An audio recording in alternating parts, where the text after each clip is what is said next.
भगवान परशुराम की कथा।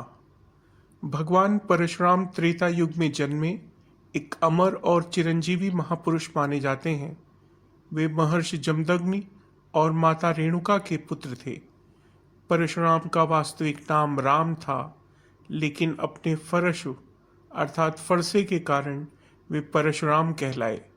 वे सप्त ऋषियों में से एक महर्षि भृगु के वंशज थे, जिन्हें भृगुवंशी कहा जाता है।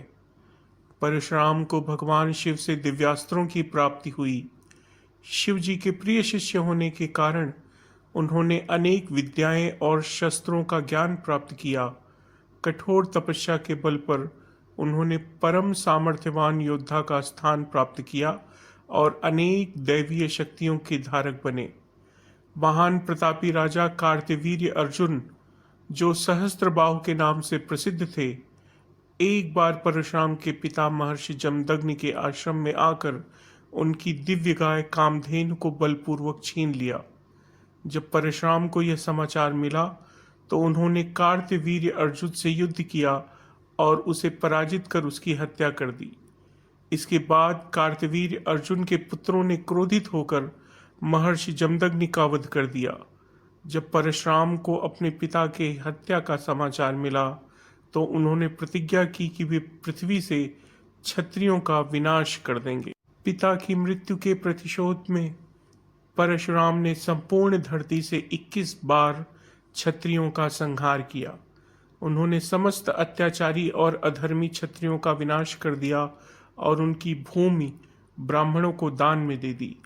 परशुराम का यह पराक्रम उनकी दृढ़ता और तपस्या का ही परिणाम था। रामायण में वर्णित कथा के अनुसार जब भगवान श्री राम ने जनकपुरी में शिव धनुष भंग किया तो इससे परशुराम अत्यंत क्रोधित हो गए।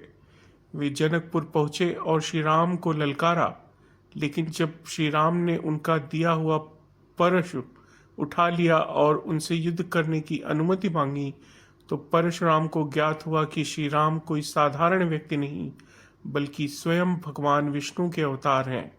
उन्होंने श्री राम को प्रणाम किया और उन्हें अपना धनुष प्रदान कर तपस्या के लिए महेंद्र पर्वत चले गए।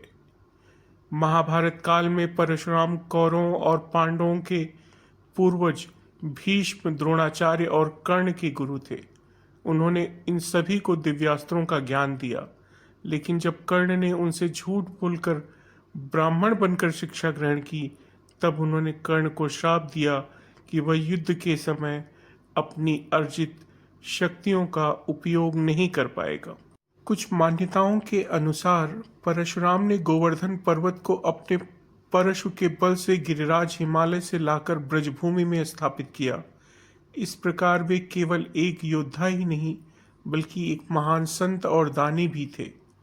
ऐसा माना जाता है कि परशुराम ने अपनी परशु शक्ति से समुद्र को पीछे ढकेल कर केरल राज्य की स्थापना की थी। यह क्षेत्र पहले जलमग्न था, जिसे परशुराम ने अपने तपोबल से ब्राह्मणों के लिए रहने योग्य बनाया। आज भी केरल में परशुराम की पूजा की जाती है। भगवान परशुराम को 8 चिरंजीवियों में गिना जाता है, जो कलयुग के अंत तक जीवित रहेंगे। माना जाता है कि वे किसी विशेष स्थान पर तपस्या में लीन हैं और जब सत्य पुनः स्थापित करने का समय आएगा तब वे पुनः प्रकट होंगे। भगवान परशुराम केवल एक महान योद्धा ही नहीं, बल्कि एक सच्चे धर्म परायण व्यक्ति थे। उन्होंने अधर्म के नाश के लिए निरंतर संघर्ष किया और ब्राह्मण व धर्म की रक्षा की। उनका जीवन प्रेरणादायक है। वे शक्ति, शौर्य और त्याग के प्रतीक हैं।